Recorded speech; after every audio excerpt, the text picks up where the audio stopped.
Vamos aproveitar, ô Sérgio, explica até pra Hum, nossa audiência, e eu queria que o André comentasse sobre. Tá, a gente tá falando de mísseis balísticos intercontinentais. Quanto tempo demora pro Irã, por exemplo, soltar um míssil para que esse míssil chegue até Israel, passe pelo radar e o Iron Dome consiga revidar um ataque, bloquear esse míssil, por exemplo. A gente está falando de uma guerra tecnológica, né? Eu queria saber exatamente totalmente, cara. como funciona essa dinâmica. Totalmente. Porque aí ele tem que interceptar o míssil, tem que interceptar o ataque, e ao mesmo tempo ele intercepta um ataque que ele sabe que é um ataque com um potencial de destruição. Porque se o míssil for cair numa região montanhosa, for cair no mar, por exemplo, isso daí ele consegue filtrar e ele, ao invés de ir atrás desse tipo de míssil, ele vai no míssil onde ele pode atingir civis, onde pode atingir realmente a capital e assim por diante. O lance é que, assim, né, a guerra hoje ela é muito tecnológica, né? O Irã ele tem uma série, os armamentos do Irã seria uma série, primeiro uma série de drones que eles têm de vários tipos, tá? Vários tipos diferentes, com vários tipos de alcance, e depois eles têm uma série de mísseis. O que muda aí no caso dos mísseis é o alcance deles, né? Então eles têm mísseis, por exemplo, de alcance de 500 quilômetros, 800 quilômetros. E aí depois ele tem uma série de mísseis de alcance de 2.000 ou mais quilômetros, né? Então isso que é questão. Ele tem mísseis que são os ICBMs, né, que a gente fala, né? Míssil balístico intercontinental.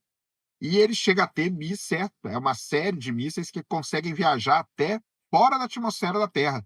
São os exoatmosféricos, né? E quando eles descem, eles vêm lá, talvez, hipersônicos, que a gente chama, né?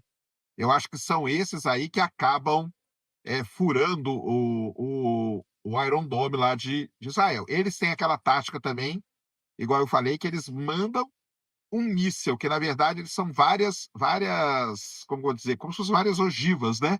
E É, aquele cluster, ele solta aquele cluster para tentar despistar é, a bateria antiaérea, né, digamos assim, e por trás vem o míssil ali para detonar. exato. Eu não sei se E existe. isso cansa o sistema. Uma vez que o sistema vai atrás É, do míssil, se ele divide em dois, exato. eventualmente ele vai conseguir pegar uma parte e outra parte não. E essa Outra parte parte acaba não pega. caindo e batendo em solo. É isso Exatamente. mesmo. Então ele Demora mais ou menos uns 8 a 10 minutos para o míssil chegar no momento que ele é disparado. Isso. E, para poder montar a estrutura que vai lançar o míssil, preparar o míssil tem 18 metros, 20 metros, pesa 23, 25 Isso. toneladas. É um negócio grande, não é É um uma coisa foguete, cara. rudimentar. É um É um foguete. foguete. É um míssil E de 18 metros, ele é um foguete. você precisa ligar ele a uma série de aparelhos, você precisa colocar eventualmente ligar isso através de GPS, computador, programa de computador, para você colocar para onde ele vai ir.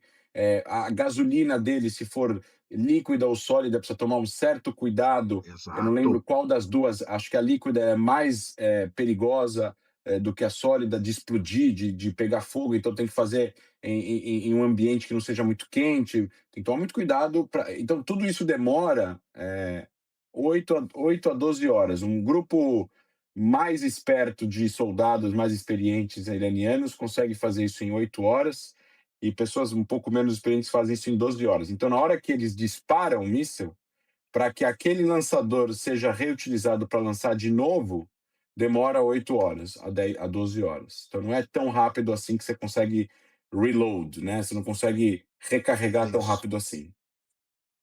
É que na verdade são lançamentos de foguete, né, tá igual eu falei, tem os drones, tem os mísseis menores, né, esses mísseis que atingem 700 quilômetros, 300 quilômetros, por isso que eles estão jogando, né, porque, assim, uma coisa que o cara postou aí outro dia aqui no Twitter, eu até achei engraçado, né, eu acho que é pouca gente aqui no Brasil, sinceramente, que sabe onde fica o Irã direito, entendeu. Hum. Tudo bem que agora pode estar até conhecendo onde que é o Irã, mas, digamos assim, para o míssil chegar em Israel, né, o míssil do Irã tem que atravessar tudo ali. Então, às vezes, ele é mais fácil, talvez por isso também eles estão castigando esses países, né?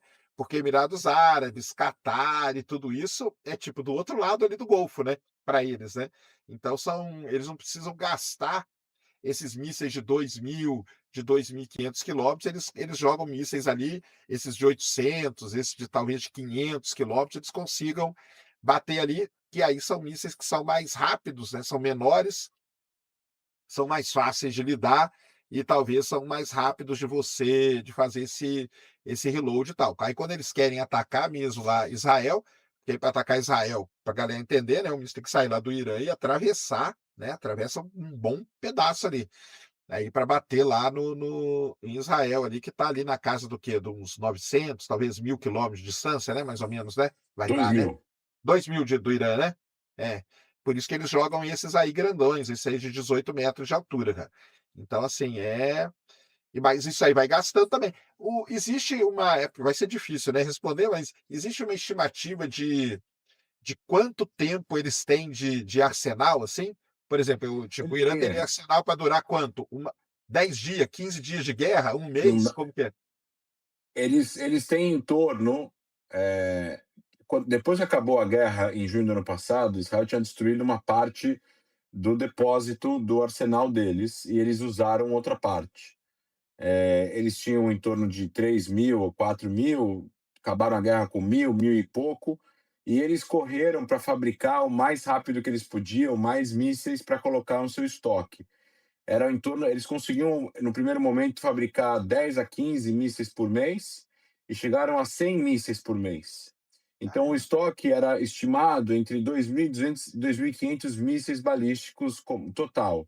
Mas o número de mísseis em estoque é menos relevante do que o número de lançadores e a Lançadores. capacidade e as centrais de comando e controle e logística dessas centrais de lançadores para lançar o míssil, porque você pode ter 2.500 mísseis, se tiver um lançador, você vai Não lançar um adianta nada. míssil depois É. a cada 12 horas, não adianta nada. Então, é que nem você ter, fazendo aqui uma comparação um pouco mais rudimentar, é que nem você ter 10 carregadores de pistola, ou 15, ou 100 carregadores cheios de pistola, mais uma pistola só para disparar.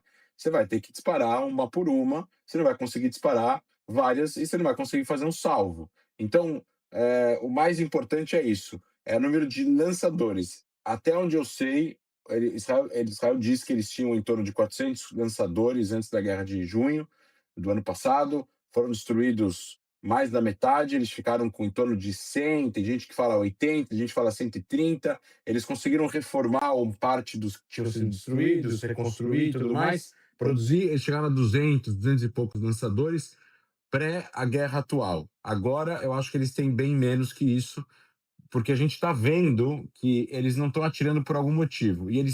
Eu acho que se eles estão indo com tudo para o que a gente chama de guerra total, guerra de sobrevivência, eu acho que eles deveriam estar usando mais do que eles estão usando, a não ser que eles estejam guardando alguma coisa Guardando. Pode para ser, né? depois. Mas é que tá, o mais importante é, eles estão guardando para quê? Porque ao não usar isso, eles também estão colocando em risco que eles possam não conseguir usar isso. E aí eles não Não vai dar nem usaram, tempo, né? e aí quando eles quiserem usar não vai dar mais, porque Não vai alguma nem tempo. coisa foi destruída que não dá mais. Se você destrói, por exemplo, onde está guardado, ou a rua em volta, que é onde está guardado, você não consegue nem tirar o negócio debaixo da terra. Então, tem que ter alguma explicação um pouco mais sofisticada para eles não estarem usando. E eu acho que eles não estão usando porque realmente eles não estão conseguindo usar. Se eles pudessem ou conseguissem usar, eu acho que nesse momento eles estariam usando, principalmente depois da morte de Ali Khamenei. Ou seja, eu acho que Israel e os Estados Unidos foram para uma guerra total e eles deveriam estar indo para uma guerra total. Se eles estão fazendo uma guerra total e não estão fazendo isso, é porque eles não têm como fazer isso, eles estão escolhendo para onde lançar. Inclusive, está sendo dividido em 8 os alvos. Não é mais só Israel, é os países árabes. E eles não vão conseguir terminar a guerra rápido se eles atingirem só Israel. Por isso que eles estão atingindo os países árabes. Mesmo aqueles países que não tem nada a ver com a história. Eles estão atingindo os países, estão atingindo realmente onde dói nesses países, que é a economia desses países, que são aliados dos Estados Unidos, para que esses países pressionem os Estados Unidos a terminar com a guerra, única e exclusivamente para conseguir fazer com que o regime sobreviva. Ou seja, não há nenhuma mudança do regime em relação ao que ele está disposto a dar e ceder para o Ocidente, mesmo sob ataque dos Estados Unidos e de Israel.